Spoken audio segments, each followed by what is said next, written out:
প্রত্যেক দিনই রান্না করে খাওয়া যাবে এমন একটা হালকা পাতলা মাছের ঝোলের রেসিপি শেয়ার করছি, যেটা তৈরি করতে সময় লাগে খুব কম আর খেতেও কিন্তু অত্যন্ত সুস্বাদু হয়। নমস্কার বন্ধুরা, গীতাস রান্না বানাতে আপনাদের সবাইকে স্বাগত। আসুন দেখে নেওয়া যাক আমার আজকের এই রেসিপিটা তৈরির জন্য এখানে আমি একদমই ছোট সাইজের যে পাবদা মাছটা হয় সেটাই নিয়েছি। এই মাছগুলো খেতে কিন্তু খুব টেস্টি, সাথে একটা তেলাপিয়া মাছ ছিল ছোট, সেটাও নিয়েছি।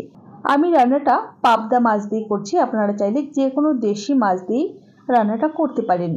এখন মাছের মধ্যে হাফ চা চামচ লবণ, হাফ টিস্পুন হলুদ গুঁড়ো আর 1 চা চামচের মতো কাঁচা সর্ষের তেল দিয়ে খুব ভালোভাবে ম্যারিনেট করে নিয়ে মোটামুটি ওই মিনিট 10 রেস্টে রেখে দেবো। এতে করে মাছগুলো ভাজবার সময় কিন্তু কড়াইতে আটকে যাবে না। ততক্ষণে একটা বোলের মধ্যে নিয়ে নিয়েছি ওই হাফ কাপের মতো জল, এর মধ্যে নিয়ে নিচ্ছি ওই হাফ টিস্পুন করে জিরে গুঁড়ো, লাল লঙ্কার গুঁড়ো আর হলুদ গুঁড়ো। আর কিন্তু কোনো রকম মশলার ব্যবহার এর মধ্যে করব না, তো মশলাটাকে জলে গুলে রেখে দিলাম। এখন রান্নাটা করবার জন্য গ্যাসে একটা কড়াই বসিয়ে দিয়ে দিচ্ছি পরিমাণ মতো সর্ষের তেল। তেলটা গরম হয়ে গেছে, এখন আমি 4টে কলাই ডালের বড়ি দিয়ে বড়িগুলোকে হালকা একটু লালচে করে ভেজে তেল ঝরিয়ে তুলে নিলাম। বড়ি যদি হাতের কাছে না থাকে সেক্ষেত্রে নাও দিতে পারেন। এবারে নুন হলুদ দিয়ে ম্যারিনেট করে রাখা মাছগুলো একে একে দিয়ে মিডিয়াম হাই ফ্লেমে মাছগুলোকে উল্টে পাল্টে হালকা লালচে করে ভেজে নিচ্ছি। আমি খুব বেশি কড়া করে মাছ ভাজবো না, আপনারা যদি একটু কড়া ভাজা পছন্দ করেন সেক্ষেত্রে ভেজে নিতে পারেন। দেখতেই পেলেন সমস্ত মাছগুলোকেই ভেজে তুলে নিয়েছি। এবারে ওই তেলের মধ্যে এরকম একটু লম্বা আর পাতলা করে কেটে নেওয়া বেগুনের টুকরো দিয়ে বেগুনগুলোকেও এরকম একটু লালচে করে ভেজে তেল ঝরিয়ে তুলে নিলাম। কড়াইতে যেটুকু তেল রয়ে গেছে এর মধ্যে অল্প একটু কালো জিরে ফোড়নে দিয়ে দিলাম।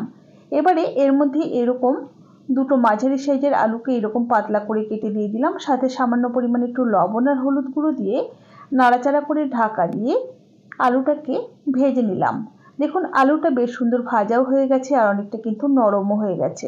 এবারে প্রথমে যে মশলাটাকে জলে গুলে রেখে দিয়েছিলাম সেটা দিয়ে দিলাম, সাথে স্বাদ মতো কয়েকটা চেরা কাঁচা লঙ্কা আর স্বাদ মতো লবণ দিয়ে খুব ভালোভাবে নাড়াচাড়া করে মিশিয়ে নিচ্ছি।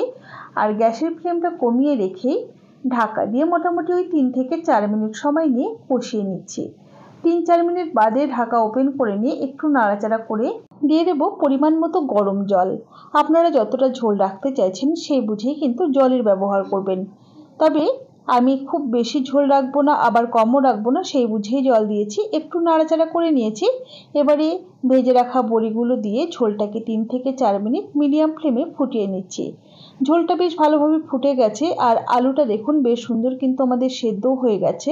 এই সময়তে ভেজে রাখা বেগুন আর মাছের টুকরোগুলো দিয়ে দিলাম। একবার হালকা হাতে একটু নাড়াচাড়া করে নিচ্ছি আর গ্যাসের ফ্লেমটা কমিয়ে রেখে ঢাকা দিয়ে মোটামুটি ওই 3 থেকে 4 মিনিট সময় ধরে রান্না করে নিচ্ছি। পাবদা মাছ রান্না হতে কিন্তু খুব একটা বেশি সময় লাগে না। তো দেখুন মোটামুটি 4 মিনিট বাদে আমি ঢাকা ওপেন করে নিয়েছি, একটু নাড়াচাড়া করে নিলাম আর সব শেষে উপর থেকে অল্প একটু ধনেপাতা কুচি ছড়িয়ে দিচ্ছি। তৈরি হয়ে গেল আমাদের দারুণ সুস্বাদু আলু বেগুন বড়ি দিয়ে পাবদা মাছের হালকা পাতলা ঝোল। রেসিপি কেমন লাগলো অবশ্যই জানাবেন, ভালো লাগলে একটা লাইক করবেন আর বন্ধুদের সাথে প্রচুর শেয়ার করবেন। চ্যানেলে নতুন হলে পাশে থাকা বেল আইকন সমেত চ্যানেলটিকে সাবস্ক্রাইব করে নেওয়ার অনুরোধ রইল। তাহলে আজ এই পর্যন্তই। সকলে ভালো থাকবেন, সুস্থ থাকবেন। হাজির হয়ে যাব নতুন কোনো রেসিপি নিয়ে। ধন্যবাদ।